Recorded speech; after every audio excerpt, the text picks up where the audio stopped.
So you can create array bye using the array function, ठीक है। सो file open कर लेंगे यहाँ पर क्रिएट एरे।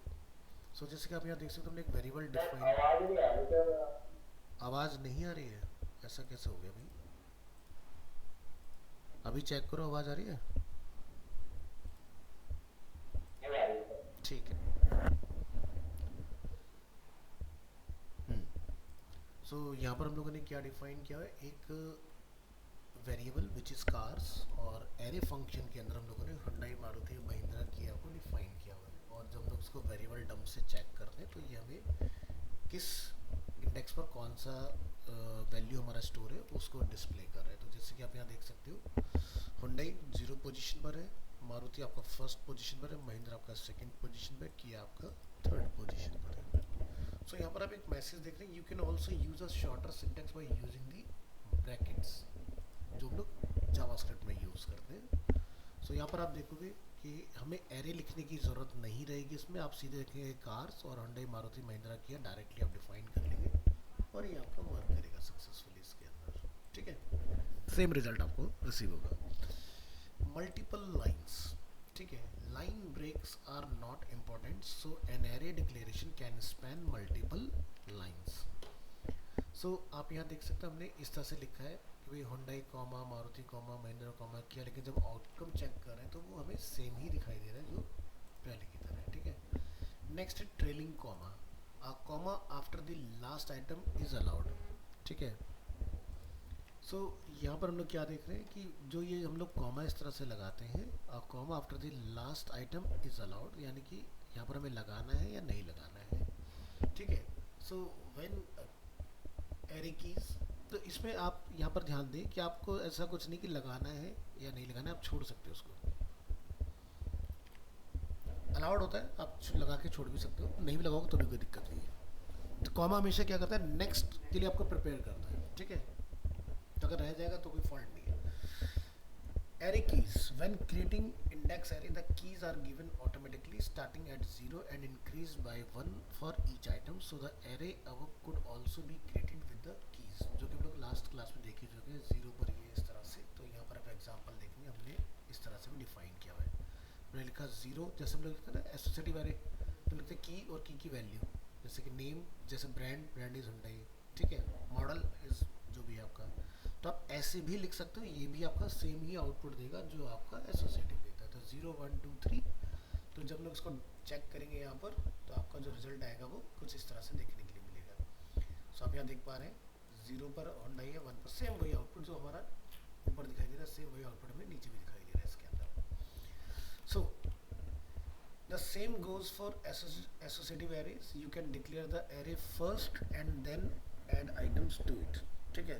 तो आप यहाँ पर देख पा रहे हो ना इसमें कि हम लोग एरे कीज जो है, जो पोजीशंस होती है उसको चाहो तो आप की कोई वैल्यू दे दो या फिर आप उसको 0 1 2 3 से भी डिफाइन करो तो भी आपका काम करेगा। So as you can see index array are the same as associative array, but associative arrays have names instead of numbers.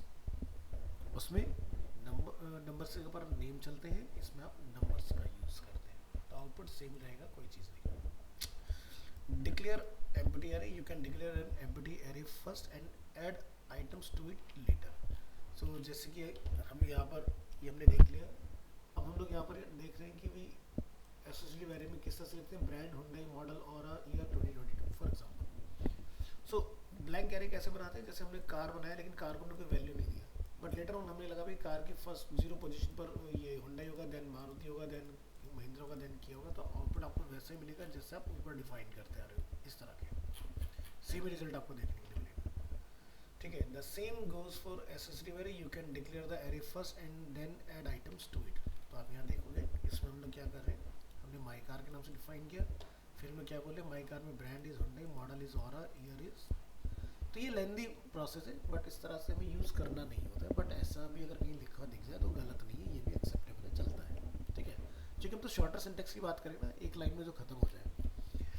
Mixing array keys, you can have arrays with both indexed and name keys. तो जैसे कि आप यहाँ देख सकते हो, हमने एक एरे डिफाइन किया माई एरे, फिर हमने 0 पर दिया अरीना, 1 पर दिया एनिमेशन, देन लोकेशन पर हमने बोला इसको प्रीत विहार। सो अभी जब हम लोग इसको यहाँ पर चेक करेंगे तो आप यहाँ देख सकते हैं 0 पर अरीना, 1 पर animation, location equal to Prithvi. So mixing भी कर सकते हो बट अगेन रिकमेंडेड नहीं है, बट ऐसा कभी आपको दिख सकता है तो ताज्जुब वाली बात नहीं है, ऐसा चलता है। बात करते हैं एक्सेस एरे आइटम्स की कि किस तरह से एरे आइटम को हम लोग एक्सेस करते हैं। तो यहाँ आएंगे नीचे, to access an array item you can refer to the index number for indexed arrays and the key name for associative arrays. So access an item referring to its index number. तो जैसे हम लोग यहाँ पर देख रहे हैं Hyundai, तो एग्जाम्पल के तौर पर हम यहाँ पर देखते हैं हमने कार्स को वैल्यू दिया हुंडई, मारुति, महिंद्रा, किया और हमने एको कराया कार्स की 0 पोजीशन को, जिसका आउटपुट हमें मिल रहा है Hyundai. The first item has index 0 to access items from an associative array use the key name. So जैसे example brand is Hyundai, model is Aura, year is 2022। हमने लिखा कार्स में ब्रांड की, तो ब्रांड की क्या रिटर्न करेगी, value को, तो हमें क्या रिटर्न आएगा नीचे, हुंडई। ठीक है, इस केस में डबल और सिंगल कोट्स की बात करते हैं। तो you can use both double quote and single quotes when accessing an array. जैसे यहाँ पर आप देख सकते हैं हमने इस तरह से डिफाइन किया हुआ है डबल कोट लगा के। तो जब मैं इसको फैच कर रहा हूँ डेटा को, हमने लिखा एको कार्स ब्रांड, तो मुझे हुंडई रिटर्न आ रहा है। मैंने अब लिखा एको कार्स सिंगल कोट में मॉडल, तो मुझे मॉडल रिटर्न आ रहा है विच इज ऑरा। ठीक है, तो आप देख सकते हो डबल कोट सिंगल कोट दोनों ही वेलकम है, आप कुछ भी चला सकते हैं। ठीक है, कोई कंफ्यूजन मत रखिए कि सिंगल में लिखना है कि डबल में लिखना है। Next is execute a function item. So array items can be of any data type including function. To execute such a function use the index number followed by parenthesis. So execute a function item, this is my function. तो ये कैसे काम कर रहा है, first हमने एक function बनाया विच इज माई फंक्शन 1, एको किया दिस इज माई फंक्शन। यहाँ पर हमने लिखा माई एरे, एरे में मारुति 2024, हमने वैल्यू दिया इसको और माई फंक्शन को हमने 3rd पोजीशन में डिफाइन किया हुआ है। बट आपने नोटिस किया मैंने इसको किसी कोड में नहीं रखा क्योंकि फंक्शन पहले बन चुका है, हमने उसको यहाँ पर कॉल किया हुआ है। जब मैं यहाँ पर लिखता हूँ 0 1 2 तो मुझे आउटपुट का रिटर्न आता है दिस इज माई फंक्शन। यही तो आ रहा है, this is my function. So use the key name when the function is an item in associative array. तो हमने की का नेम क्या दिया 2, 0 1 2 2 पर क्या फंक्शन, फंक्शन की वैल्यू क्या है, दिस इज माय फंक्शन। तो यहाँ पर आप नोटिस करें मैंने एको नहीं करा वेरिएबल को। ठीक है, अगर आप बाकी कोई और पोजीशन का डेटा निकालोगे तो आपको एको लिखना पड़ेगा, तब आपका आउटपुट आएगा। जैसे मैं जाकर लिख देता हूँ मैंने लिखा 0 क्योंकि मारुति आ रहा है, बट आउटपुट तो आएगा नहीं। ठीक है, दिस इज माई फंक्शन ही आ रहा है ना, क्यों नहीं आ रहा है, क्योंकि मुझे इसको एको बोलना पड़ेगा। अगर मैं लिखता हूँ उसको एको दिस, अब आप यहाँ पर जब रिलोड करेंगे तो क्या लिखा रहा है, मारुति, है ना। तो ये डिफरेंस आता है। So use the key name when the function is an item in associative array. So ये हमने यहाँ पर execute function by referring the key name. तो जैसे आप नीचे वाले में देखोगे मैसेज, मैसेज हमने क्या कर रखा है, माई फंक्शन। तो जैसे कि फंक्शन क्या होता है आपका मल्टीपल टाइम डिफाइन नहीं हो सकता है, आप जितनी बार में फंक्शन बनाओगे नेम अलग होंगे, नहीं तो क्लैश कर जाएंगे। तो हमने यहाँ पर फंक्शन बन रखा है, यहाँ पर हमने क्या बोला फंक्शन 2। अब की बार हमने एसोसिएटिव में क्या करा, car is Maruti, age is 15, message is my function 2। तो हमने जब यहाँ पर इसको प्रिंट करा तो हमने मैसेज को कॉल किया, तो मैसेज का अगेंस्ट जो फंक्शन है वो ऑटोमेटिकली आपका वर्क करेगा। नेक्स्ट बात करते हैं loop through an associative array. ये वैसे लूपिंग हम लोग लास्ट क्लास में सीख चुके हैं, की और वैल्यू के बेसिस पर ये चलता है। ठीक है, तो ध्यान रखना जब भी आप की और वैल्यू के बेसिस पर चलाओगे तो जैसे हम लोग की और वैल्यू डिफाइन करते हैं वैसे की और वैल्यू को आप फॉर ईच में चलाओगे तभी आपका रिजल्ट आएगा इसके अंदर। सो आप देख सकते हो फोर्ड मस्टैंग ईयर 1964, आपको तीनों का रिटर्न यहाँ पर मिलेगा। इंडेक्स एरे को अगर आपने करना है तो इंडेक्स एरे में डायरेक्ट ही चल जाता है, जैसे कि माई कार्स इन $X, तो आपका रिजल्ट आ जाएगा। To loop through and print all the value of an index array you can use a for each loop like this। तो हमने क्या लिखा, array, ठीक है, कार्स के अंदर array डिफाइन किया है, array में 4 वैल्यू हमने लिखा $cars which is array as $X और हमने br लगा के इसको चला दिया। तो जितनी बार लूप चलेगा हर बार नई लाइन में डेटा हमारा प्रिंट होगा इसके अंदर। ठीक है, तो इसमें डायरेक्ट चल रहा है क्योंकि इसमें आपका इंडेक्स पर है और इसमें इंडेक्स की जगह पर एसोसिएटिव पर डेटा यानी कि की और वैल्यू। तो आप लिख रहे हैं $K $B। अब डॉलर के stand for key, V stand for value, but ये जस्ट आपकी अंडरस्टैंडिंग के लिए, आप ए बी सी डी जो मर्जी लिखो, फर्क नहीं पड़ता। चाहो तो मैं ट्राई भी करके दिखा देता हूँ। मैंने यहाँ पे लिखा ए, यहाँ लिखा है बी, यहाँ लिखेंगे ए, यहाँ लिखेंगे बी। ट्राई करके देखेंगे क्या आउटपुट मेरा आ रहा है। चला गया, आउटपुट आ रहा है। हाँ, तो ये मैंने सबके अंडरस्टैंडिंग के लिए डाला हुआ है की और की वैल्यू इस तरह से। नेक्स्ट बात करेंगे हम लोग एरे को अपडेट कैसे करते हैं। तो अपडेट वाली फाइल को ओपन करेंगे। To update an array item you can refer to the index number for indexed array and the key name for associative arrays. So चलिए इस फाइल को ओपन करेंगे और यहाँ पर जाकर हम लोग डिफाइन करेंगे। तो change the second array item from Maruti to Ford. तो जैसे कि आप यहाँ देख सकते हो हुंडई, मारुति, महिंद्रा, किया हमारा यहाँ पर मेंशन है। हम क्या बोल रहे हैं 0 और 1 इस पोजीशन पर फोर्ड रिटर्न आया हमें। तो हमने क्या बोला डॉलर कार्स फर्स्ट पोजीशन क्या हो जाए फोर्ड। जब अपन इसको चेक करेंगे वेरिएबल डंप में तो हमें क्या रिटर्न आ रहा है, इसके अंदर फोर्ड आ रहा है फर्स्ट पोजीशन पर। To update items from an associative array use the key name. जहाँ पर हम लोग इंडेक्स का यूज़ करें वहाँ पर हमें की नेम का यूज़ करना पड़ेगा। जैसे कि हमने लिखा अपडेट द ईयर टू 2024। सो हम यहाँ पर क्या बना रहे हैं, एक array, brand is Ford, model is Mustang, year is 1964। मैं कहता हूँ इसको 2024 में रिप्लेस कर दो। हमने लिखा डॉलर कार, जैसे हम पोजीशन डाल लेते हैं यहाँ पर की डालेंगे, हमने अपनी वैल्यू को लिखा, जब चेक करेंगे तो हमारा 1964 रिप्लेस हो जाएगा विद 2024।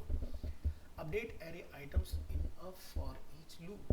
अगर हमें लूप में अपडेट करना है तो हमें यहाँ पर एक कैरेक्टर का यूज़ करना था विच इज़ एंड कैरेक्टर। तो there are different techniques to use when changing items values in a for each loop. So one way is to insert and character in the assignment to assign the item value by reference and thereby making sure that any changes done with the array items inside the loop will be done to the original array. So change all item value to food। हम ऐसा कुछ change करना चाह रहे हैं तो हमने यहाँ पर नीचे के क्या डिफाइन किया, हमारे पास एक एरे अवेलेबल है कार्स के नाम से जिसमें मारुति, किया, महिंद्रा अवेलेबल है। हमने बोला फॉर ईच लूप और हम लोग यहाँ पे लिख रहे हैं dollar cars as dollar X. ठीक है, तो हमने क्या लिखा एंड सिंबल साथ में। हमने क्या बोला डॉलर एक्स की जो वैल्यू वो क्या हो जाए फोर्ड हो जाए। तो लेंथ कितनी है 3, 0 1 2, तो तीनों बार हमें रिटर्न जो आएगा वो फोर्ड आना चाहिए। तो फोर्ड फोर्ड फोर्ड तीनों ये आ रहा है। Remember to add the unset function after the loop. तो जब हम लोग इस फॉर ईच को एंड करेंगे तो यहाँ पर हमें अनसेट लिखना है, यानी कि remove reference so it doesn't keep changing. ठीक है, तो यहाँ पर लाके अनसेट कर देना है वेरिएबल डंप कार को। जब आप चेक करेंगे सो आपका रिजल्ट ये इस तरह से कुछ दिखेगा आपको। So without the unset dollar X function the dollar X variable will remain as a reference so to the last array item. तो आपने इसको यहाँ पर क्विट कर लेना है। ठीक है, इस तरह से। अगर मान लो कि मैंने इसको अनसेट को बंद किया तो इसका क्या हमें आउटकम देखने के लिए मिल रहा है, और लगा दे रहे हैं तो हमें क्या आउटकम देखने के लिए मिल रहा है, दिखाई दे रहा है कुछ इस जगह पर, नोटिस कीजिएगा। तो हम नहीं चाहते कि एंड आए, इसलिए हमने अनसेट कर दिया लास्ट वाले के लिए। ये लेकिन करना है आफ्टर दी लूप। नेक्स्ट आपका ऐड एरे आइटम, ये था अपडेट। अब हम बात करें, मान लो मेरे पास 3 वैल्यू मारुति, किया, महिंद्रा, तो एक और ऐड हो जाए। ठीक है, उसके लिए सो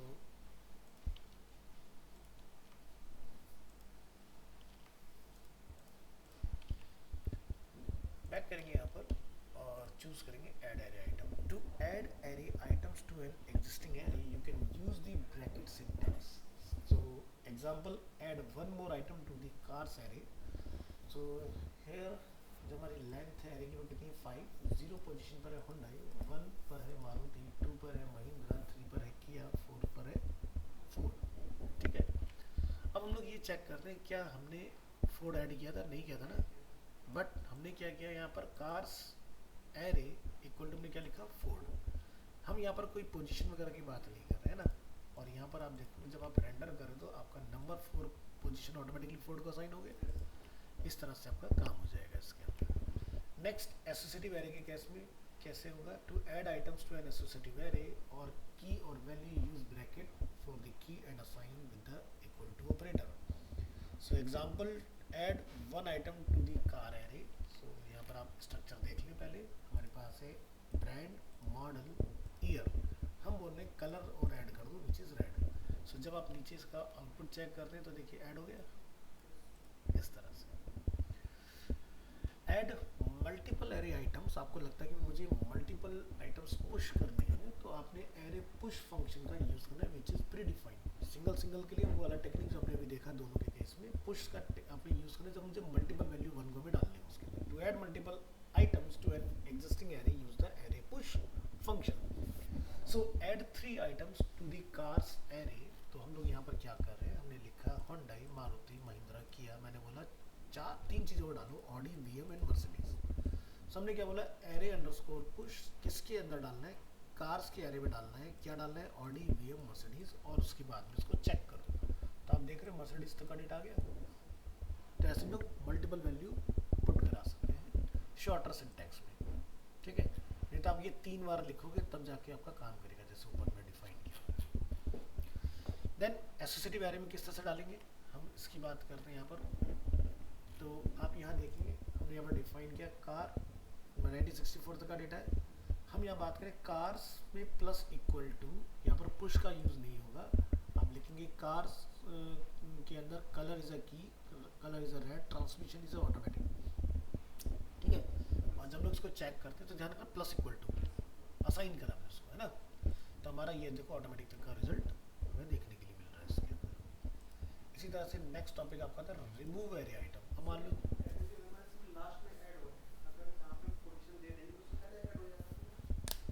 वो भी अभी इसके अंदर आ जाएगा, आपको कहाँ करना है, किधर करना है। अभी डिलीट वेलीट जो देखो सारी चीज़ें क्लियर हो जाएंगी। So remove array item, to remove an existing item from an array you can use the array splice function, ठीक है। With the array splice function you specify the index where to start and how many items you want to delete. So example remove the second item. So आते हैं remove array item के ऊपर, और यहाँ पर आप देखेंगे होंडाई, मारुति, महिंद्रा एंड किया हमारे पास अवेलेबल है इसके अंदर, है ना। सो जब आप यहाँ से डेटा डिलीट करें तो क्या दिखाई दे रहा है, होंडाई, महिंद्रा, किया। क्या डिलीट हुआ, मारुति डिलीट हुआ। अब देखो हमने एरे स्प्लाइस में क्या बताया, एरे क्या है, कार्स, फर्स्ट पोजीशन 1 आइटम, ठीक है। यहाँ पर जब माउस लेके जाओगे तो यहाँ पर आप देख रहे हो पहला क्या है इंटीजर ऑफसेट, सेकंड क्या है लेंथ, ठीक है। अगर मैंने यहाँ पे बोला 2 इस जगह पर, मैं करके दिखाऊँ 2 यहाँ पर, अब आप देखना 2 आइटम उड़ गए, होंडाई और किया रह गया सिर्फ। कौन कौन से चले गए, मारुति एंड महिंद्रा, ठीक है। तो अगर आपने लिखा 0 तो यानी कि क्या जाएगा, होंडाई जाएगा, मारुति, महिंद्रा, किया।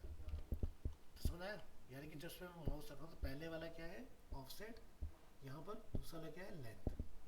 तो कितने नंबर ऑफ आइटम उड़ाने हैं, किस पोजीशन का उड़ाना है, 0, फर्स्ट, सेकंड एंड थर्ड, और ये आपने लेंथ कितनी 1 2 3 4 कितना आइटम उड़ाने हैं। So remove one item, one element at position first, second is item.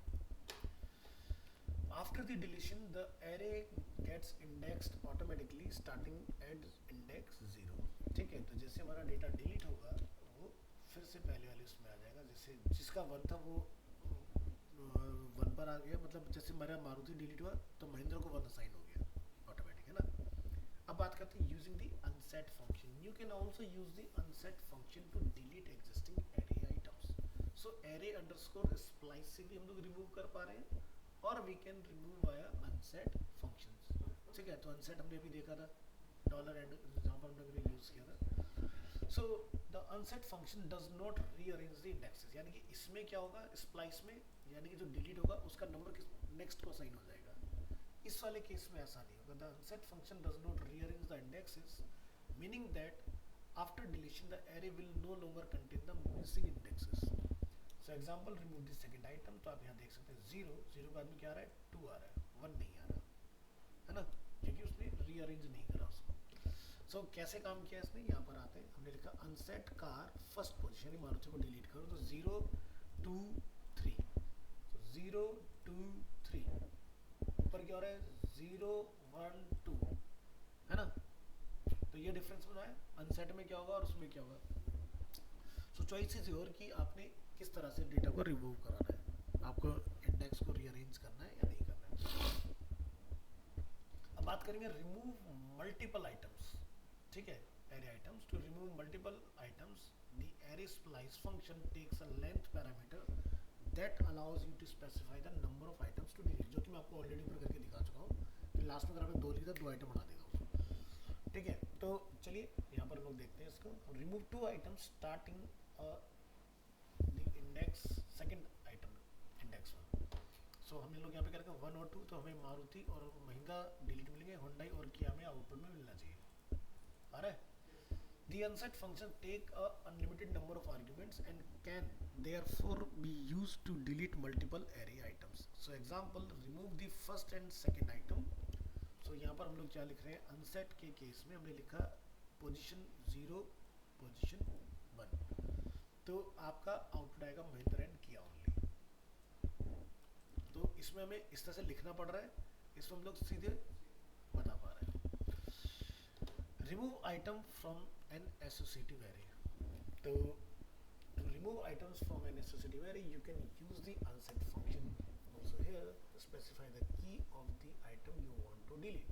So example, remove the model from the associative array. So हम लोग यहाँ पर जाकर define करेंगे unset car model, model आपका remove हो गया यहाँ से, ठीक है।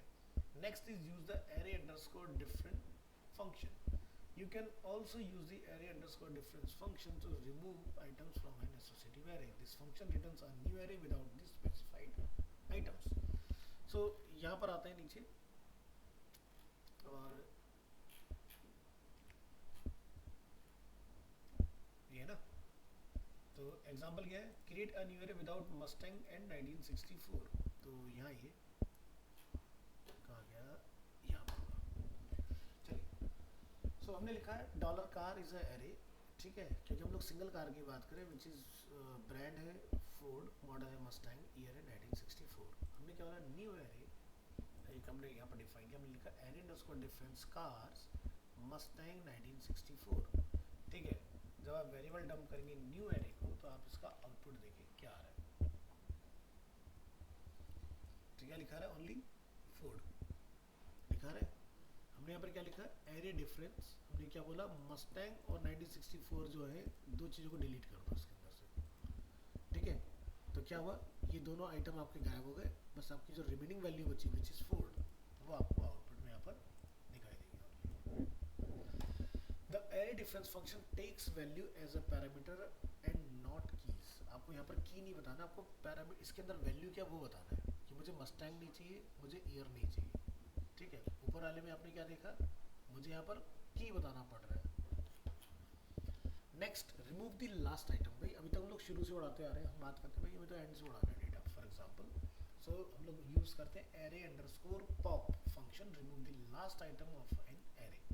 सो here we have Hyundai, Maruti, Mahindra, Kia, हमने यूज करा एरे अंडरस्कोर पॉप कार्स, तो आपका किया जो है वो रिमूव हो जाएगा, बाकी की वैल्यू आपकी रह जाएंगी। बात करते हैं पहले आइटम को रिमूव करने की, तो लिखते हैं array underscore shift functions remove the first item of an array. So यहाँ पर आप देखेंगे हमने लिखा एरे अंडरस्कोर पॉप, हमारा पहला वैल्यू क्या है, होंडाई। आप यहाँ देख सकते हैं होंडाई छोड़ के मारुति, महिंद्रा, किया, तीनों का डेटा आपको रिटर्न आएगा इसके अंदर। सो ये है आपका रिमूव करने का तरीका। तो हमने सारी चीज़ें देख ली, कैसे ऐड होते हैं, कैसे अपडेट होते हैं, कैसे रिमूव होते हैं, और डिफरेंट डिफरेंट टाइप्स के बारे में कैसे कैसे काम करेंगी चीज़ें। अब हम लोग बात करेंगे शॉर्टिंग परफॉर्म करने की। सो इसके अंदर बहुत सारे अलग अलग आपको फंक्शंस मिलते हैं शॉर्ट करने के लिए। शॉर्ट का मतलब डेटा को ऑर्डर में अरेंज करना, ठीक है। ऑर्डर कुछ भी हो सकता है, ascending, descending, that is up to you कि किस तरह से मुझे डेटा लेके आना है। So the element is in an array can be sorted in alphabetical or numerical order, descending or ascending. So PHP short functions for arrays. So short function क्या करता है, ये short array in ascending order, R short मतलब reverse short array in descending order, A short associative array in ascending order according to the value, K short यानी की के basis पर करेगा, sort associative array in the ascending order according to the key. A are short यानी कि आपका short associative array in descending order according to the value, and kr short associative array in the descending order according to the key. तो यानी कि मैं की को भी असेंडिंग डिसेंडिंग कर सकता हूँ, मैं की के अंदर जो वैल्यूज के अकॉर्डिंग मैं डेटा को अरेंज कर सकता हूँ. सो फर्स्ट देखेंगे हम लोग sort array in ascending order. ठीक है. So the following example sorts the elements of the dollar cars array in ascending alphabetical order. So जैसे कि आप यहाँ देख सकते हो, हमारे पास एक एरे है which is cars, Hyundai, Maruti, Mahindra and किया. हमने लिखा शॉर्ट, और शॉर्ट के अंदर हमने एरे को कॉल किया, और फिर हमने वेरिएबल डंप में कार्स को चेक किया. यानी कि यहाँ डेटा मेरा रैंडम है, यहाँ डेटा मेरा ऑर्डर में आया. फिर जब हम लोग चेक करेंगे तो ऊपर से मतलब नहीं, अब इसके अंदर डेटा जो मैनेज हो गया है वो हम लोग चेक करेंगे. सो आप यहाँ पर देखते हो पहला वैल्यू क्या है, होंडई, किया, महिंद्रा, मारुति, जो कि बना क्या था, होंडई, मारुति, महिंद्रा, किया. क्या हो गया अल्फाबेटिकल में, होंडई, किया, मारुति, महिंद्रा. ठीक है. इस तरह से आपका डेटा चेंज हो जाएगा. सो the following example sorts the element of the numbers arrays in ascending numerical order. तो हम लोग नंबर को भी शॉर्ट परफॉर्म करके देख रहे हैं. आप यहाँ देखेंगे हमने क्या लिखा, 4, 6, 2, 22, 11. रैंडम है ना. लेकिन जब हम लोग इसको सीक्वेंस में लगाएंगे शॉर्ट करो नंबर्स को, तो आप यहाँ देखेंगे आपको रिजल्ट आ रहा होगा. पहला क्या है, 1, नहीं, पहला है 2, फिर है आपका 4, फिर है आपका 6, फिर आपका 11, फिर आपका 22. देखिए हमारा 11 लास्ट में था. अब बात करते हैं इसको रिवर्स शॉर्ट करने की. तो यानी कि अब किया पहले होगा, होंडई एंड में होगा. नहीं, आपका मारुति पहले होगा, होंडई एंड में होगा.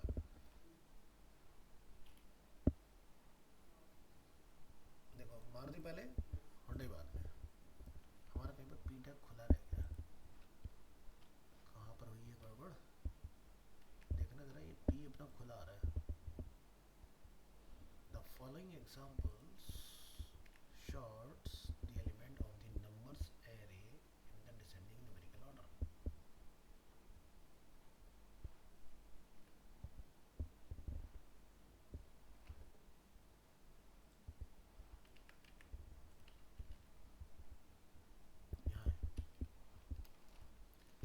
यहाँ हुई है गड़बड़.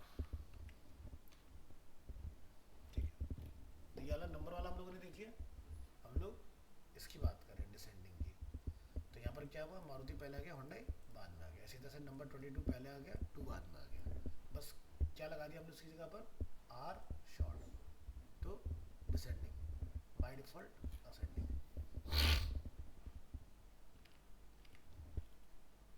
फिर देखेंगे ए शॉर्ट.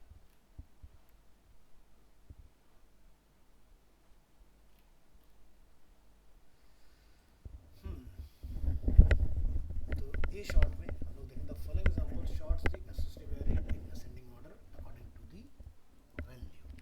सो हमारे पास यहाँ पर एक एरे है विच इज एज, जिसमें आप देखेंगे पीटर, बैन, जॉय, 35, 37, 43 तीनों की अपनी एक एज है. हमने बोला ए शॉर्ट, और जब आप उसका चेक करेंगे तो आपका डेटा देखो इस तरह से आना चाहिए, 35, 37, 43.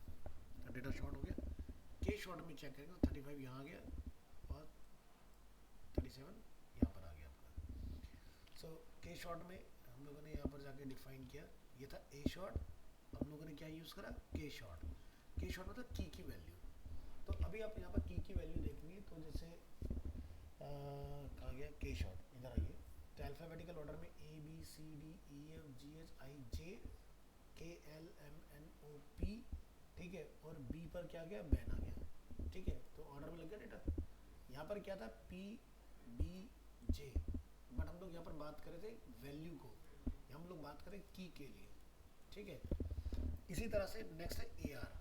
ठीक है. तो ए आर में क्या होगा, the following example sorts the associative array in descending order according to the value. अब आप यहाँ पर देखो 43, 37, 35. इसी तरह से यहाँ पर क्या होगा, Peter, then Joy, then Ben. ठीक है. तो यहाँ पर ये आपका की और की वैल्यू, और ये आपका यहाँ पर इस तरह से मिलेगा. तो मैं इनको भी अरेंज कर सकता हूँ, मैं इनके अंदर रखे डेटा को भी अरेंज कर सकता हूँ. दैट इज़ माय चॉइस कि मुझे किस जगह पर कैसे डेटा को डिस्प्ले कराना है. नेक्स्ट है multi dimensional array which is very very very important. So a multi dimensional array is an array containing one or more arrays, PSP we support multi-dimensional arrays that are 2, 3, 4, 5 or more level deep. But ध्यान रखना जितना deep level जाओगे उतना handling इसका complicated हो जाता है, ठीक है. However arrays more than 3 levels deep are hard to manage for most of the people. समझ गए ना, 3 लेवल से ज़्यादा अगर अंदर जाओगे तो मैनेज करने में दिक्कतें आ सकती हैं. बट अगर आप प्रो हो तो आपको कोई दिक्कत नहीं है, चलाओ जितने मर्जी डीप बनाओ. जैसे आपको मैंने सी से पढ़ाया था, मैंने nth चाइल्ड पढ़ाया. nth हैंडल करना आसान है लेकिन ट्रिक्स समझ गए तो आपको एक भी क्लास रखने की जरूरत नहीं पड़ती है ना. So the dimension of an array indicates the number of indices you need to select an element. So for a 2-dimensional array you need 2 indices to select an item. For a 3-dimensional array you need the 3 indices to select an item. So PHP 2-dimensional array. तो जैसे कि मेरा 2-dimensional array is an array of arrays. A 3-dimensional array is an array of arrays of arrays. ऐसे 4 होगा तो arrays of arrays of arrays of arrays. So first take a look of the following table. इसको आप array की तरह समझो. हमारे पास 3 चीज़ें which is name, stock and sold. Volvo stock में कितनी है 22 है, कितनी बिक चुकी है 18 है, BMW 15 है, बिक 13 गई है, साब जो है वो आपका 5 है, सोल्ड 2 है, लैंड रोवर आपकी 17 है, 14 आपकी सोल्ड हो चुकी है. So we can store the data from the table about in a 2-डायमेंशनल एरे लाइक दिस. भाई 2-डायमेंशनल हुआ ना, नेम हुआ, स्टॉक हुआ, सोल्ड हुआ. अगर और भी चीज़ें होती है किस कंट्री में हुआ तो 3-डायमेंशनल हो जाता है ना. तो चलो जरा इसका स्ट्रक्चर देखते हैं कैसे बनाते हैं इसको. तो नीचे आते हैं, हमने क्या करा एरे. एरे क्या है, कार्स. भाई हम लोग मल्टीपल कार्स की बात कर रहे हैं ना, तो हमारे पास 4 बने, ठीक है. एरे 1, 2, 3, 4 हमने लिखा वोल्वो, BMW, साब एंड लैंड रोवर, और इस तरह से इसको डिफाइन. जब उसको रेंडर करेंगे तो ये मुझे डेटा कुछ इस तरह से दिखाएगा. एरे की लेंथ है 4, सही है ना, लेंथ 1, 2, 3, 4, ठीक है. तो यहाँ पर कहता है कि भाई जो 0 है, ठीक है, 0 पोजीशन पर है, ये 0 पोजीशन हुआ ना, तो इसके अंदर लेंथ कितनी आ रहेगी 3. देखो 1, 2, 3 बिल्कुल सही. तो ये क्या कहता है कि भाई जो 0 पोजीशन पर है 3 के अंदर, इसके अंदर जो है 0 पोजीशन, उसमें क्या 1, 2, 3, 4, 5 की लेंथ है. वोल्वो लिखा हुआ है, इंटीजर 22 है, ठीक है, इंटीजर 18 है. तो इस तरह से स्ट्रक्चर बनता आ रहा है. फिर फर्स्ट वाले में BMW है, सेकंड वाले में साब है, आपको थर्ड वाले में लैंड रोवर है.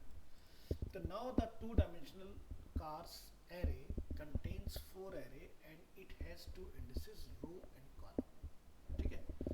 तो यहाँ पर स्पेलिंग मिस्टेक हुई है कार्स एरे के बाद, इसको जरा सही करते हैं.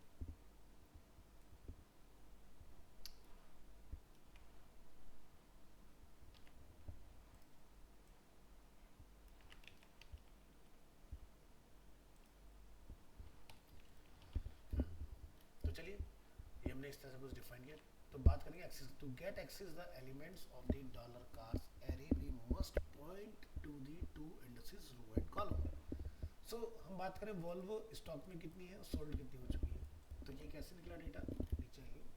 हमने लिखा एको कार्स 0 पोजीशन 0, ठीक है. तो हमने क्या लिखा 0, 0, ठीक है. तो हमारा वोल्वो आ जाएगा. हमने लिखा 0, 1 पोजीशन पर हमारे कितनी गाड़ियाँ स्टॉक में है, 0, 2 पोजीशन पर कितनी हमारी बिक चुकी है. तो मुझे इसने बोला यहाँ पर वोल्वो आपकी 0 पोजीशन पर है, 1 पोजीशन पर स्टॉक में 22 है, और सेकंड पोजीशन पे 18 आपकी सोल्ड हो चुकी है. तो सही आ गया डेटा. इसी तरह से फिर हम लोग यहाँ पर डेटा निकालते हैं. तो जैसे मान लो अगर 3 लेवल डीप होगा तो क्या होगा 0, 0, 0 है ना, इस तरह से 0, 1, 1, 0, 2, 2 इस तरह से चलेगा. So we can put a for loop inside another for loop to get the elements of the cars array. We still have to point to the 2 indices. So यहाँ पर आप देखो इसका for loop हम लोग कैसे चला रहे हैं. हमने क्या बोला, पहले रो को टारगेट करो, फिर उसके अंदर कॉलम्स को टारगेट करो, ठीक है. तो रो क्या है आप यहाँ देख सकते हैं, this is a row, this is a column. तो हम पहला जो लूप चलाएंगे यहाँ पर ध्यान से, पहले हम लोग चलाएंगे रो के लिए. भाई रो 0 से स्टार्ट होगी, क्योंकि भाई एरे के अंदर पहला वैल्यू क्या है 0 है ना, तो हमने बोला 0 से चले और लेस देन 4 है. तो 0, 1, 2, 3 तो लेस देन 4, और और हमने कहा रो प्लस प्लस तब तक चले जब तक लेस देन 4 ना हो जाए। अब हम क्या बोलते हैं, हमने लिखा एको रो नंबर और डॉलर रो को जब लोग प्रिंट करेंगे तो हमारा रो का नंबर हमें यहाँ पर प्रिंट मिल जाएगा कि क्या नंबर है।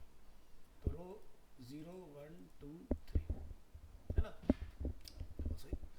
इसका हमने टारगेट किया एको यूएल और उसके अंदर लिखा हमने लूप। अब टारगेट करो कॉलम को, तो ये भी 0 है, 0 1 2, हमने बोला 0 से कॉलम शुरू होगा लेस देन 3 रहेगा, तो 0 1 2 लेस देन 3 हो गया, और प्लस प्लस। हमने क्या बोला एल आई के अंदर रो के अंदर कॉलम को चलाओ, हमने यही तो लिख रहे हैं, रो के अंदर कॉलम। हमने यहाँ पर क्या लिखा, रो वाला फॉर लूप और उसके अंदर कॉलम लूप। और जब लोग इसको चलाएंगे तो हमें बोलेगा भाई पहला जो रो है उसके अंदर ये डेटा है, सेकंड जो रो है उसके अंदर ये डेटा है, थर्ड जो रो है उसके अंदर ये डेटा है, फोर्थ जो रो है उसके अंदर ये डेटा है। तो इस तरह के डेटा को आप मल्टी डायमेंशनल में लूप लगा के इस तरह से हैंडल करोगे। अब मान लो कि इसके अंदर कोई इमेज रखी होती है फॉर एग्जांपल, तो आप यहाँ पर IMG टैग का इस्तेमाल कर लोगे तो भी आपका डेटा काम कर जाएगा। ठीक है, तो ये इस तरह से चलता है मल्टी डायमेंशनल, और ई कॉमर्स वेबसाइट बनाने में मल्टी डायमेंशनल का सबसे ज़्यादा इस्तेमाल होता है। फॉर एग्जाम्पल आप समझो भाई मेरा जो एक कार्ड है, प्रोडक्ट है टी शर्ट के अंदर कलर के वेरिएंट्स बहुत सारे हो सकते हैं, साइजेस के वेरिएंट्स बहुत सारे हो सकते हैं, तो उसको आपने मल्टी डायमेंशनल में ऐसे लूप कराना है। हो सकता है यहाँ पर कलर लिखो रेड ग्रीन ब्लू पिंक, यहाँ लिखो small medium large extra large extra extra extra large extra small, है, तो वो आपके लूप इस तरह से चलेगी। तो अभी तो क्या है, जस्ट टेक्स्ट के साथ आप देख रहे हो, जब बैकएंड का हम लोग कंटेंट रख लेंगे तब आपको ये चीज़ अच्छे से समझ में आएगी। जैसे मैंने आपको लास्ट क्लास में दिखाया था वो टेम्पलेट API चला के ये कैसे आपका मल्टी डायमेंशनल डेटा स्टोर हो रखा है। तो ये था आपका एरे का टॉपिक, जो कि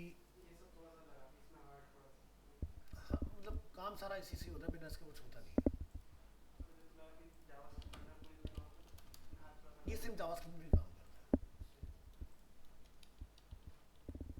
तो सी ड्राइव में हमारा डेटा जो चल रहा है वो है जैम htdocs और 9 to 10 30, आई थिंक लोग मार्च मंथ में आ गए थे।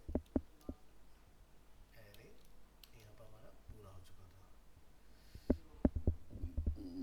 Shorting array multi dimensional array सारी चीज़ें पूरी हो गई इसके अंदर, है ना। आज हम लोग डिस्कस करेंगे सुपर ग्लोबल्स। सुपर ग्लोबल का और भी देखते हैं आगे, कहीं और भी तो यूज़ नहीं होगा सुपर ग्लोबल, तो आई थिंक सुपर ग्लोबल का कंप्लीट जो है वो यहाँ पर है। अभी टाइम 11:27 हो रहा है ना, हाँ, तो ये सुपर ग्लोबल का कंप्लीट एग्जांपल है। फिर इसका थोड़ा रेगुलर एक्सप्रेशन आएगा, यहाँ भी रेगुलर है, फिर फॉर्म आ जाएगी। ठीक है, तो सुपर ग्लोबल उठाते हैं और इसको अपने आज की डेट में लाके कॉल करेंगे यहाँ पर htdocs 10/30/12 अगस्त, और ये अपना सुपर ग्लोबल आ गया इसके अंदर।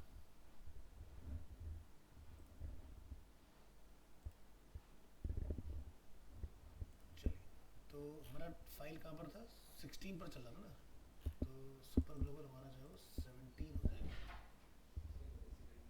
इसी का रिमोट।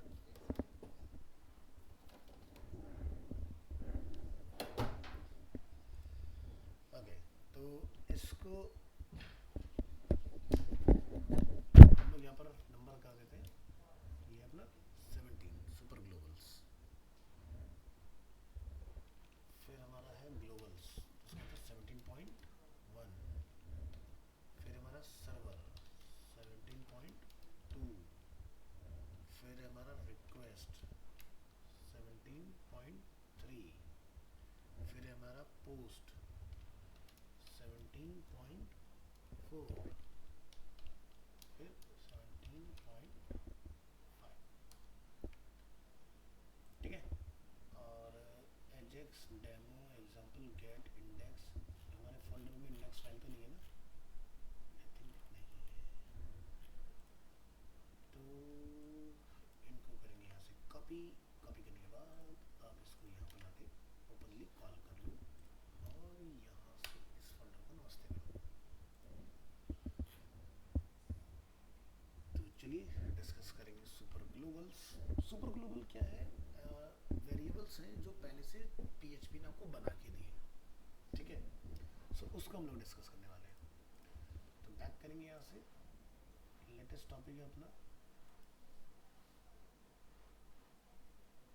अच्छा अब इसके नखरे भी स्टार्ट होंगे, कोई बात नहीं, क्योंकि हमने इंडेक्स फाइल डाली है ना, ये उसके नखरे हैं, कोई बात नहीं, हम इसको ऐसे चला लेंगे।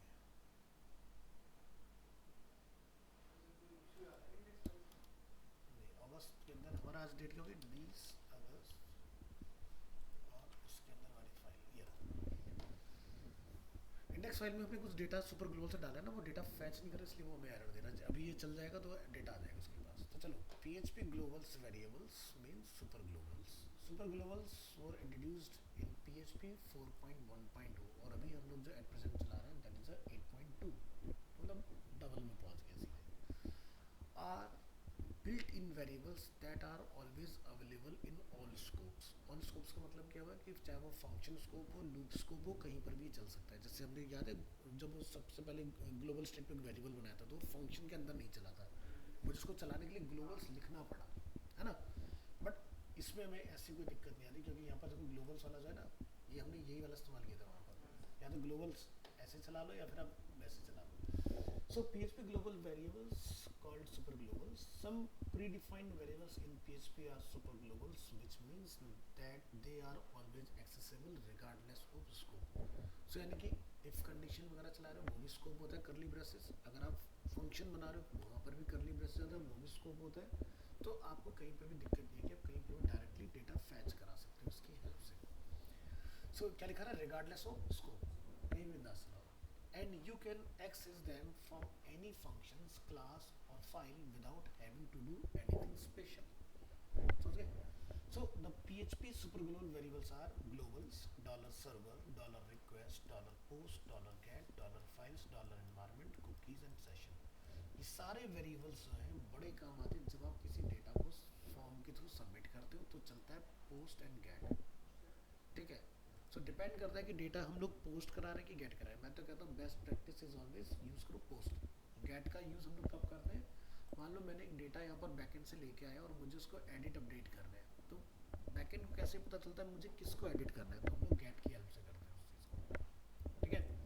फाइल्स आपका तब यूज़ में आता है जैसे मान लो कि मुझे कोई फाइल फॉर्म के थ्रू अपलोड करवानी है, तब हम लोग इसका यूज़ करते हैं, ठीक है। रिक्वेस्ट, जब आप कोई रिक्वेस्ट अपनी रन कराते हो तो हम लोग URL में इसको रन कर देते हैं, तो हमारा डेटा सेम पेज को सबमिट होकर दिख जाए कि हमने क्या सबमिट किया है। तो बड़े अमेजिंग फीचर्स हैं। और ये आपके जैसे कुकीज़ हो गया, सेशन हो गया, तो कुकीज़ क्या होता है, जब कोई यूज़र लॉगिन करता है हम लोग उसकी कुकी और सेशन दोनों चीज़ें बना देते हैं, और इसी के बेसिस पर हम लोग यूज़र को ट्रैक करते हैं, यूज़र वेबसाइट में आया तो कहाँ कहाँ तक गया, ठीक है। तो देखते हैं आजकल में कोई वेबसाइट चलाता है एक्सेप्ट कुकीज़ एक ऑप्शन आपको देखने के लिए मिलता है। तो कुकीज़ में क्या करता है, साइट ओनर कुछ चीज़ें डाल देता है आपके कंप्यूटर में, जिससे उसको पता रहता है यूज़र है कौन, कर क्या रहा है साइट के अंदर, तो ट्रैकिंग रैकिंग का काम से चलाते हैं। चलो एनीवेज हम लोग यहाँ पर देखेंगे वन बाय वन चीज़ें हमारी क्या क्या है। तो जैसे कि सबसे पहला आता है ग्लोबल्स। सो ग्लोबल्स को हम लोग देखेंगे .php। So $globals is an array that contains all global variable, यानी कि इसको सारे ग्लोबल वेरिएबल पता होंगे, यानी कि इसके नीचे जितने भी डिफाइन थे हमारे, ठीक है। So global variables are variables that can be accessed from any scope। Variables of the outermost scope are automatically global variable and can be used by any scope, example inside a function। ये लोग देख चुके हैं पहले भी, अभी दोबारा आपको मिल जाएगा देखने के लिए।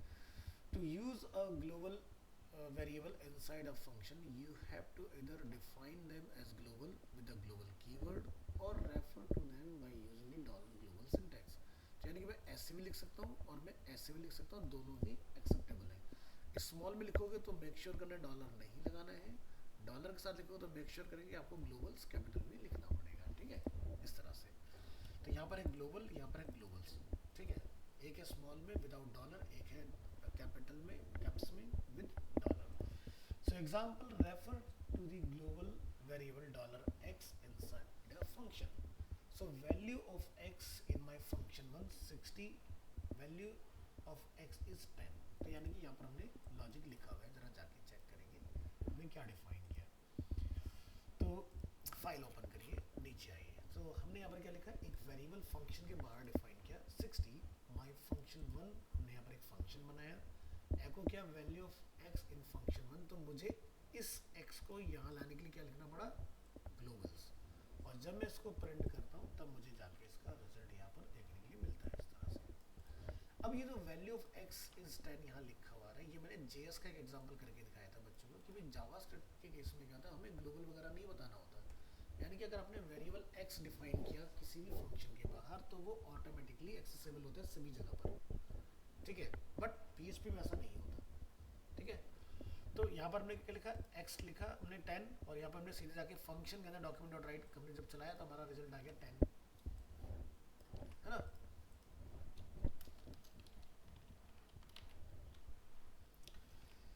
उसको मैं लिख देता हूँ जावास्क्रिप्ट एग्जाम्पल।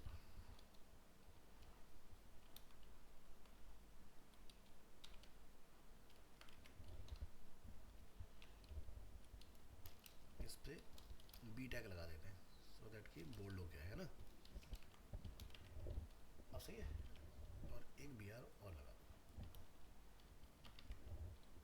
इस तरह से। This is different from other programming languages where global variables are available without specifically referring to them as global.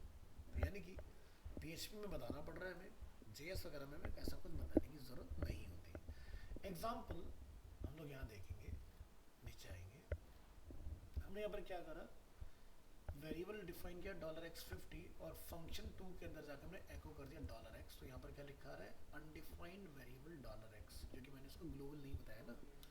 तो यहाँ पर क्या बोला, अनडिफाइंड वेरिएबल्स $x इन डी सर्वर एचडॉक्स, फाइल का नेम, फोल्डर का नेम सब बता रहा है आपको। किस लाइन पर दिक्कत आई है, लाइन नंबर 52, देखो 52 पर दिक्कत है ना, एग्जैक्ट बता दिया उसने। तो you can also refers to global variables inside functions by defining them as a global keyword. So हम लोग यहाँ पर डिफाइन करें, define a $x as a global inside a function. So यहाँ पर आप देखेंगे हमने क्या बोला, ग्लोबल $x एको कराया तो हमारा रिजल्ट जो है प्रिंट हो गया सक्सेसफुली 50। कोई दिक्कत नहीं आई ना इसमें, काम कर गया। तो देखो दो मेथड है, या तो ऐसे लिखो या फिर आप ऐसे लिखो, काम करेगा। Create global variables. So variables created in the outermost scope are global variables either if they are created using the $global syntax or not. So example हम लोग यहाँ देख रहे हैं 100 में रिटर्न आया, ऐसा क्यों हुआ। हमने यहाँ पे लिखा $x100, हमने यहाँ पे लिखा एको $globals और हमने लिखा x। तो दो बार हमने x को प्रिंट कराया, एक बार यहाँ एक बार यहाँ, तो दोनों को हमने बिना बी आर के कराया, तो इसलिए 100 में रिटर्न आ रहा है। तो आप यहाँ पर जाके क्या कर देंगे, डॉट बी आर, तो ये देखो 100 आ गया। Variable created inside of functions belong only to that functions, but you can create global variable inside a function by using the $global syntax. So example, create a global variable from inside a function and use it outside of the function. So अभी आप यहाँ देखोगे हमने क्या लिखा, एक function बनाया my function और उसको हमने ग्लोबल बनाया फंक्शन के अंदर।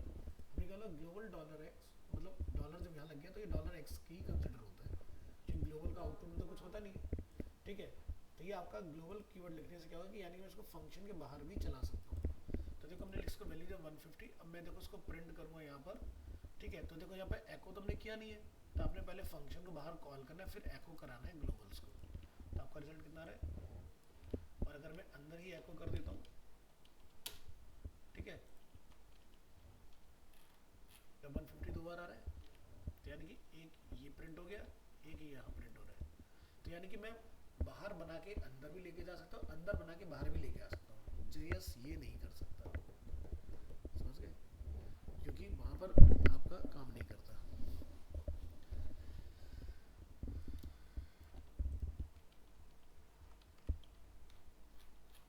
चलिए, तो ये था हमारा ये वाला पार्ट। सेकंड हमारा पार्ट है सर्वर, मतलब $सर्वर। कुछ दिक्कत फाइल के नेम में, नंबर चेंज हुआ है, .php चल गया। हाँ जी, तो $server is a PHP super global variable which holds information about header, path and script location. The example below shows how to use some of the elements in $server. So जैसे कि अभी हम लोग अगर यहाँ आते हैं सर्वर के अंदर, so हमने यहाँ पर जाके कुछ चीज़ें अपनी डिफाइन की हुई है, जैसे कि हमने लिखा PHP self, PHP सेल्फ क्या करता है, आपको सेम फाइल का पाथ रिटर्न करता है जिस पर आप काम कर रहे हो, ठीक है। हमने यहाँ पर लिखा सर्वर का नेम बताओ, क्या लिखा रहा है, लोकल होस्ट। हमने बोला होस्ट का नेम बताओ, लोकल होस्ट, ठीक है। इसके बाद में लिखा HTTP रेफरर, तो यहाँ पर क्या बोलता है, अनडिफाइंड एरे की HTTP रेफरर, ठीक है, on line number 13, which is correct क्योंकि अभी तक हमने इसका इस्तेमाल नहीं किया। हमने यहाँ पर ट्राई किया यूजर एजेंट। यूजर एजेंट जब लोग लिखते हैं तो ये हमें बताता है कि हमारा HTML का वर्जन कौन सा चल रहा है। तो क्या लिखा रहा है, मोजिला। मोजिला क्यों लिखा रहा है यहाँ पर, क्रोम क्यों नहीं लिखा रहा है, क्योंकि ब्राउजर जो बने वो बने नेटस्केप नेविगेटर से, JS में पढ़ा है। नेटस्केप नेविगेटर आज की डेट में मोजिला के नाम से फेमस है कंपनी, ठीक है, जिसका ब्राउजर आता है फायरफॉक्स। तो इसलिए मोजिला कंपनी का name HTML5 window anti. Window anti का मतलब ये होगा कि हमारी जो फर्स्ट विंडो इंट्रोड्यूस हुई which is anti, window network के नाम से ही थी, ठीक है। तो ये हमारा विंडो का वर्जन कौन सा है, 10। विंडो 64 बिट मेरा आर्किटेक्चर चल रहा है। यहाँ से फिर हमारा जो ब्राउजर है इसके अंदर वो कौन सा इंजन का इस्तेमाल करें, गेको इंजन, जो डेटा को प्रोसेस करता है, ठीक है, ठीक है। तो इस तरह से आपको ये सारी इन्फॉर्मेशन यहाँ पे मिलेगी कि भाई हम क्या चीज़ें चला रहे हैं, ठीक है। तो यहाँ पर लिखा रहा है 127.0.0.0, ठीक है, क्योंकि सर्वर चल रहा है इसलिए ऐसा ये इस तरह से रिटर्न कर रहा है। तो ज़रा यहाँ जाओ सेटिंग में चेक करो हमारा वर्जन कौन सा है ब्राउजर का, कहाँ से पता चलेगा, अबाउट में जाके क्या लिखा है 127.0, ठीक है। तो ये आगे के माइक्रो बिल्ड नहीं उठाता है, ठीक है, तो इसलिए इसने यहाँ पर हमें इस तरह से रिटर्न किया इसको। तो ये 127वां अपडेट चल रहा है क्रोम का। तो इस तरह से आपके सारे अपडेट सब बता देगा, प्लस आपकी जो लास्ट वाला हम लोग यहाँ पर देख रहे हैं स्क्रिप्ट का नेम, तो यहाँ पर आपको अगेन फोल्डर का नेम रिटर्न करेगा कि आपकी फाइल का नेम वगैरह क्या है इसके अंदर। तो इस तरह से आपका ये जो सर्वर होता है ये बेसिकली वर्क करता है आपका। और भी बहुत सारी चीज़ आती है, वो हम लोग आगे देखेंगे क्या क्या चीज़ हम लोग इसके अंदर चला सकते हैं। नेक्स्ट हमारा फाइल है इसके अंदर, ये सिर्फ इंफॉर्मेशन निकालने के लिए रिक्वेस्ट, ठीक है, $_request। तो यहाँ ये .php, तो यहाँ पर हम देख रहे हैं $request is a PHP super global variables which contains submitted form data and all cookies data. In other words, $request is an array containing data from $_get or $_post and $_cookie. You can access this data with the $request keyword followed by the name of the form field or cookie like this. So using $request और $_post request, मान लो कि आपने किसी form के अंदर कोई data submit किया, तो हमें पता है बाय डिफॉल्ट गेट होता है, हम लोग पर्पसली ऊपर मेथड लिखते हैं जाके पोस्ट। तो जब भी आप कोई डेटा भेजते हो ना तो ऊपर क्या लिखा आता है, name equal to, password equal to, email equal to, that is a array, मतलब कि फील्ड का नेम क्या है और वैल्यू क्या आपने सबमिट किया उसके अंदर। तो मान लो here is an example of how a HTML form could look like. So हमने एक फील्ड बनाया है यहाँ पर और उसका आगे बटन हमारा अवेलेबल है सबमिट का। So when a user click this submit button, the form data is sent to a PHP file specified in the action attribute of the form type. So मैं अगर इस फाइल को अपनी open करता हूँ यहाँ पर, तो आप यहाँ नोटिस करेंगे हमने एक फाइल बनाई है विच इज submit.php। मेथड क्या है, पोस्ट, फील्ड का नेम क्या है, fname, बटन क्या है, सबमिट, है ना। सो सबमिट जो हमारी फाइल है, अगर मैं उसके ऊपर आता हूँ submit.php में, तो आप यहाँ देखेंगे ये क्या पकड़ेगा, हमने बोला $name equal to $_request, fname का डेटा बताओ क्या है। अब इसने डेटा पता लगा लिया तो बोला कि देखो टैग में कि भाई क्या नेम यूजर ने सबमिट किया। सो इसका मतलब ये हुआ कि जब मैं यहाँ से लिखूंगा अरीना एनिमेशन, तो ये मुझे यहाँ से सबमिट करने पे ले जाएगा submit.php फाइल के ऊपर, और मुझे ये बता रहा है कि आपने जो डेटा भेजा है वो अरीना एनिमेशन है। अब आप ये समझो जब तक ये सर्वर चल रहा है इसको ये पता है कि मैंने क्या डेटा उस फाइल से भेजा और ये इस फाइल पर कैच कर पा रहा है, ठीक है। तो ये इसके एरे में स्टोर रहता है, यानी कि रिक्वेस्ट इस तरह से काम करता है। जो भी आप डेटा गेट, पोस्ट कुछ भी करते हो वो सब इसको पता होता है कहाँ से हुआ, किस जगह से हुआ, उसको आप किसी पेज पर रिट्रीव करा सकते हो इसलिए। इसी तरह से व्हेन, तो ये तो हमने देख लिया। In the action file we can use the $request variable to collect the values of the input field. In the example below we have put the HTML form and PHP code in the same PHP file. We all have also added some extra lines for security purposes. So यहाँ पर हम लोग लिखते हैं arena animation और हम लोग submit करते हैं, तो आपका क्या लिखा रहा है, योर नेम इज एनिमेशन। तो यहाँ पर हम डेटा एक फाइल से दूसरे पर भेज रहे हैं, यहाँ पर लोग सेम फाइल पर कर रहे हैं काम। तो क्या लिखा हमने इसके अंदर कोड, आप यहाँ जाके देखेंगे, इसको करेंगे क्लोज क्लोज क्लोज, हमारी फाइल है रिक्वेस्ट, रिक्वेस्ट के अंदर आते हैं। तो यहाँ देखो हमने submit dot P H P भेजा था, यहाँ हम लोग क्या कर रहे हैं ध्यान से देखिए, एक्शन में हमने लिखा server P H P self. तो अभी मैंने पी एच पी सेल्फ पढ़ाया था, यानी कि सेम फाइल पर ये काम करेगा, यानी कि अब जो डेटा सबमिट हो रहा है वो सेम फाइल पर सबमिट हो रहा है। अब यहाँ पर आप लिख के तो बता नहीं सकते कि आपकी फाइल का नेम क्या है, तो ये क्या करेगा, खुद डिसाइड कर लेगा पी एच पी सेल्फ से कि फाइल का नेम क्या है ना। अब मेथड क्या, पोस्ट, हमने डेटा यहाँ से सबमिट किया, तो यहाँ पर क्या हो रहा है, हमने लिखा if dollar server request method अगर पोस्ट है, तो यहाँ पर बताओ first name equal to HTML special character dollar request F name. अब ये HTML स्पेशल करेक्टर का काम क्या है, हो सकता है कि कोई उस फील्ड में जावास्क्रिप्ट लिख के सबमिट मार दे, तो दिक्कत हो जाएगी। तो HTML स्पेशल करेक्टर क्या करेगा, जो भी लेस देन ग्रेटर देन जो भी हमने लगाए होंगे उसके अंदर, उनको वो टेक्स्ट में कन्वर्ट कर देगा, न्यूट्रलाइज कर देगा, उसको वो कोड की तरह सबमिट नहीं होने देगा। तो यानी कि मेरे डेटा को कोई भी हार्म नहीं पहुंचेगा। जावास्क्रिप्ट आएगी तो ऐसे टेक्स्ट की तरह स्टोर हो जाएगी आपकी, ठीक है, जैसे हम लगता है %LTGT वो बन जाएगा उसको, तो मेरे पास कोड चलेगा नहीं आगे। तो हमने इस तरह से कोड को एलिमिनेट कर देते हैं। So HTML special character broad level पर यूज़ किया जाता है फॉर डेटा सिक्योरिटी। नहीं लगाओगे तो कोई कुछ भी तुम्हें कोड भेजेगा, तुम्हारा सर्वर उड़ा देगा, ठीक है। अब हमने क्या लिखा, if empty bracket $_ first name, तो यहाँ पर एक एरर दे दो, और अगर यूज़र लिखता है तो उसका नाम बता दो क्या है। तो मान लो कि अगर मैं यहाँ पर ब्लैंक सबमिट कर देता हूँ तो क्या बोलता है, name must be filled out, और अगर मैंने लिख दिया तो ये मुझे रिटर्न कर देता है कि नेम क्या है। तो हमने कंडीशन में क्या लिखा, हमने लिखा इफ एम्प्टी फंक्शन $_ नेम, क्योंकि हम लोग फर्स्ट नेम के अगेंस्ट तो चेक कर रहे हैं एफ नेम को, तो अगर ये ब्लैंक है फर्स्ट नेम तो वार्निंग निकालो, span style colour red, name must be filled out, otherwise your name is whatever, जो भी आपने पंच किया होगा उसके अंदर वो आपको मिल जाएगा।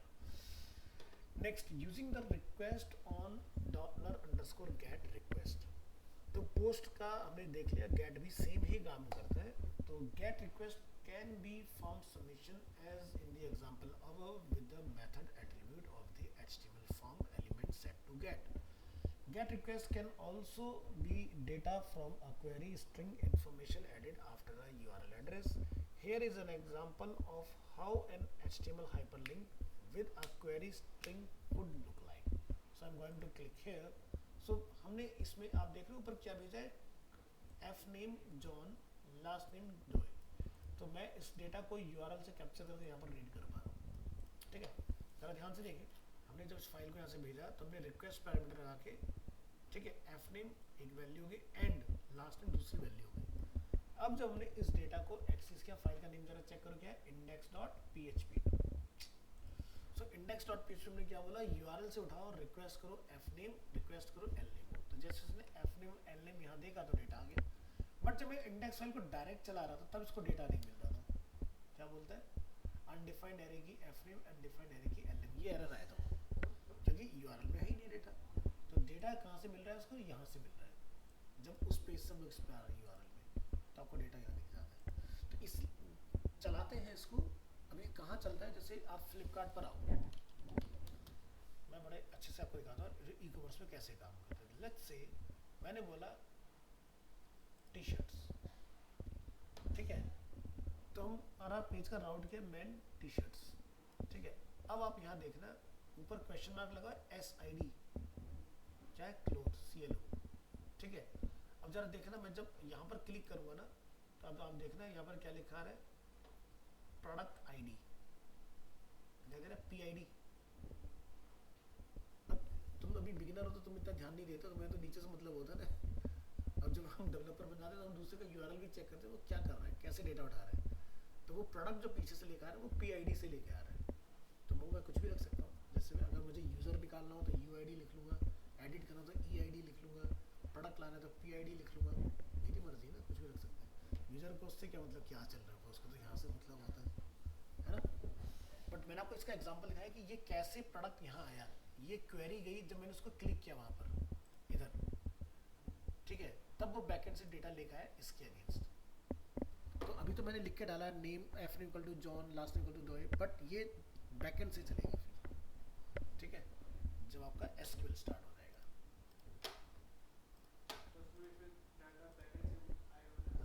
बैकएंड से आएगा। फिर हम लोग देख रहे हैं पोस्ट को बिल्कुल अलग से कि पोस्ट किस तरह से काम कर रहा है। तो यहाँ पर जाके लिखेंगे number 4 $_ post .php. The $post contains an array of variables received via the HTTP post method. There are two main ways to send variables via the HTTP post method. One is HTML form and second is JavaScript HTTP request AJAX. ठीक है, तो दोनों तरीके से हम लोग data निकाल सकते हैं। देखो एक में क्या होता है कि हम बता रहे हैं हमारा मेथड क्या है, हमारा एक्शन क्या है। एक तरीका ये होता है कि हम फॉर्म के टैग में कुछ भी ना बताएं, तो वो होगा एजेक्स। ठीक है, तो हम लोग पहले देखें $_post in HTML form. HTML form submits information via the HTTP post method if the form method attribute is set to post. To demonstrate this, we start by creating a simple HTML form, जो कि आप already बनाना जान ही चुके हो। When a user clicks the submit button, the form data is sent to a PHP file specified in the actions attribute of the form tag. In the action file, we can use the $request variable to collect the value of the input data, जो कि आपने already देख लिया हमने किस तरह से data capture किया था। In the example below, we have put the HTML form and PHP code in the same PHP file, and we have also added some extra lines for security. तो ये पार्ट हमने already देखा हुआ है इतना। हम लोग देखते हैं आगे AJAX कैसे काम करता है। So when sending a HTTP request in JavaScript, you can specify that the HTTP method in post. So to demonstrate this, we start by creating a JavaScript function containing a HTTP request. So इसको ऊपर हम लोग जरा एक नज़र डालेंगे और देखें कैसे इसने काम किया। So यहाँ से हमारा स्टार्ट है। ठीक है, तो यहाँ पर आप नोटिस करें कि भाई हमने क्या लिखा। हमने यहाँ पर जो अपना एक फॉर्म इसके लिए यूज़ करेंगे नीचे, तो आप पहले यहाँ देख लो। और JavaScript function, the code above will initiate a HTTP request, set the HTTP method to post, set a valid request header, create a functions to execute when the request is done, send the HTTP request with a variable fname or lname set to John and Doe. So look at the function that will be executed when the request is done. तो हम लोग क्या लिख रहे हैं, x http on load function document.get element by id demo nr.html, इसका response क्या आया। So it will try to write a response from the operation in the HTML element with id demo. Let us make a HTML page with such element and also a button that execute the function. If we also add the JavaScript, the page look like this. ठीक है, in the PHP file that receives the HTTP request AJAX.php, we simply use the $post variable to retrieve the fname and lname and write it as a response. तो हम लोग यहाँ पे click किया तो हमें डेटा आ गया यहाँ पर जो इस तरह से हमें लिखा हुआ है। तो ये कैसे आया, सारी चीज़ों को ज़रा समझने की कोशिश करते हैं। So यहाँ पर आप देखेंगे कि JavaScript फंक्शन जो हमने यहाँ पर लिखा है, कहाँ गया JavaScript फंक्शन, ये हमारा लिखा हुआ है यहाँ पर। तो ये काम कैसे करता है, हमने एक फंक्शन बनाया my function constant x http, this is user defined। हमने यहाँ पे लिखा equal to new XML HTTP request, this is a predefined x http, x मतलब XML। ठीक है, हम लोग प्रीफिक्स की बात कर रहे हैं। डॉट ओपन, हमने मेथड बताया पोस्ट और फाइल का नेम क्या है ajax.php। ये ajax.php फाइल हमारी यहाँ अवेलेबल है, जहाँ पर हम लोग डेटा फैच कर रहे हैं। एफ नेम में डेटा क्या यूज़र भेजा है, एल नेम में डेटा यूज़र क्या भेज रहा है ना।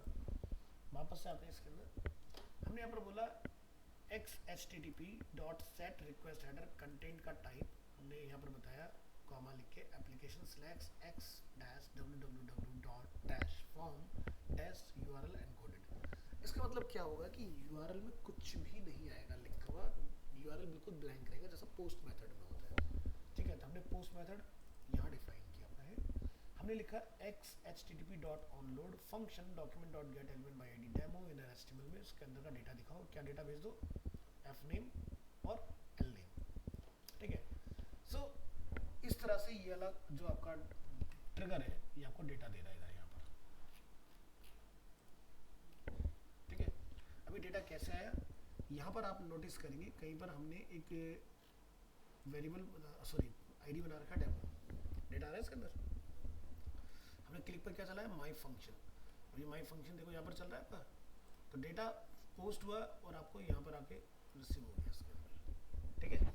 इस तरह से ऊपर वाले हमने क्या करा, सिर्फ एफ नेम और एल नेम को इस तरह से पोस्ट करा। यहाँ पर ये माई फंक्शन है, यहाँ पर ये आपका माई फंक्शन, यहाँ पर ये वाला फंक्शन में कहीं पर चलाया नहीं है, बट यहाँ पर हमने इस फंक्शन को चला के उसका डेटा भी फैच कराया नीचे इधर।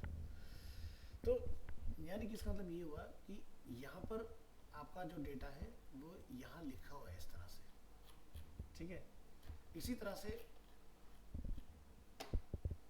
क्या होगा जब हम लोग गेट का एग्जांपल देखेंगे, यहाँ पे लिख देंगे नंबर 5 गेट।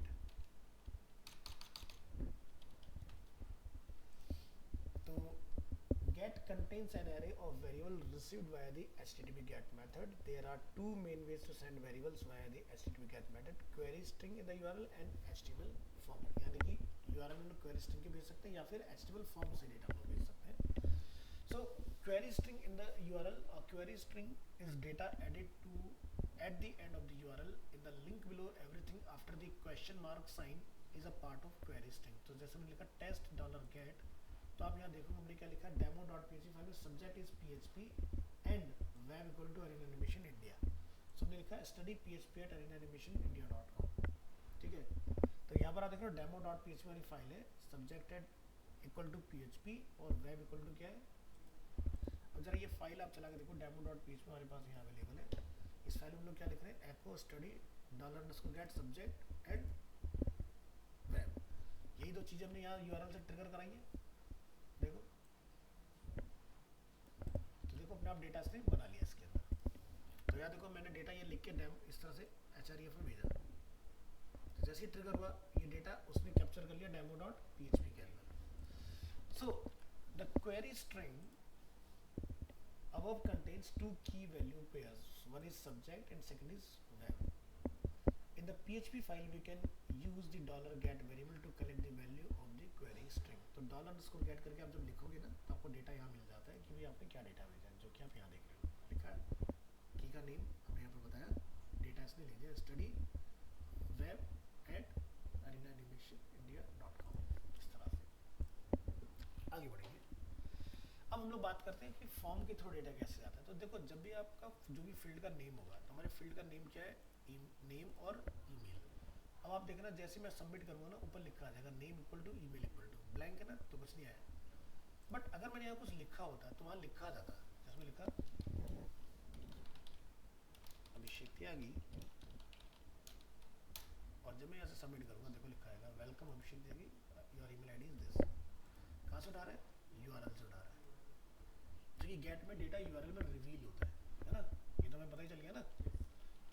तो नॉन सेंसिटिव डेटा जो है वो आप चला सकते हो, हाईली सेंसिटिव डेटा को हम लोग नहीं चलाते हैं, ठीक है। सो HTML form submits information via the HTTP GET method if the form method attributes is set to GET। तो क्या करेंगे यहाँ पर, आपने यहाँ देखा मेथड क्या लिखा गेट, मैं ना भी लिखूँ तब भी गेट ही रहेगा, ठीक है, बाय डिफॉल्ट गेट ही होता है।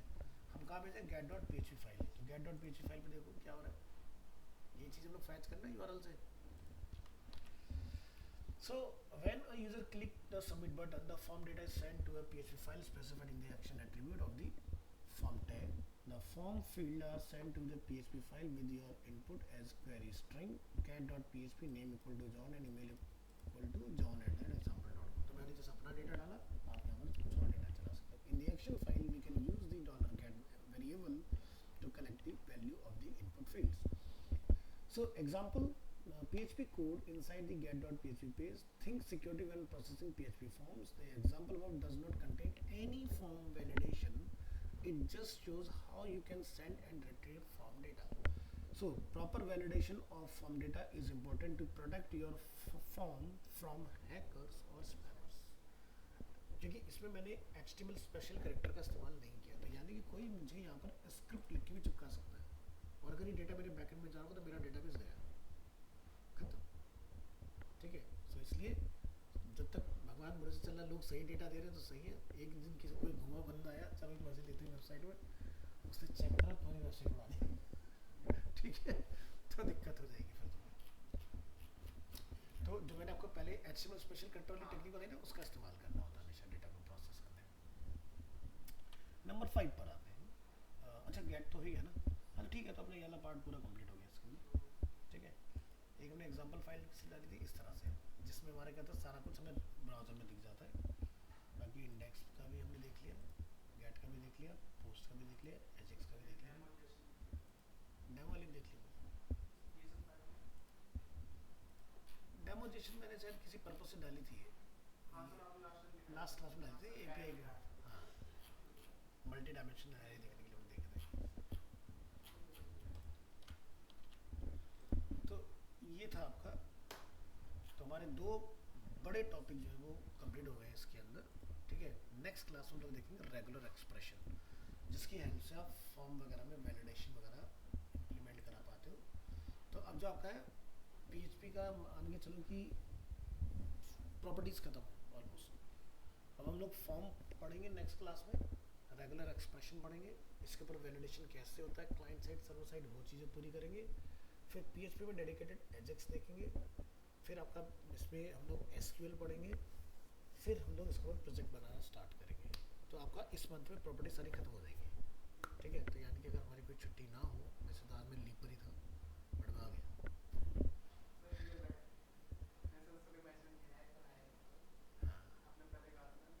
हाँ हाँ हाँ हाँ, अगर मेरे मैसेज है तो आना है।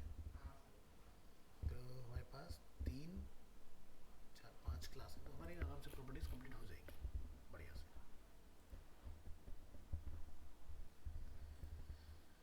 ठीक है जी, तो चलिए मिलता है नेक्स्ट क्लास।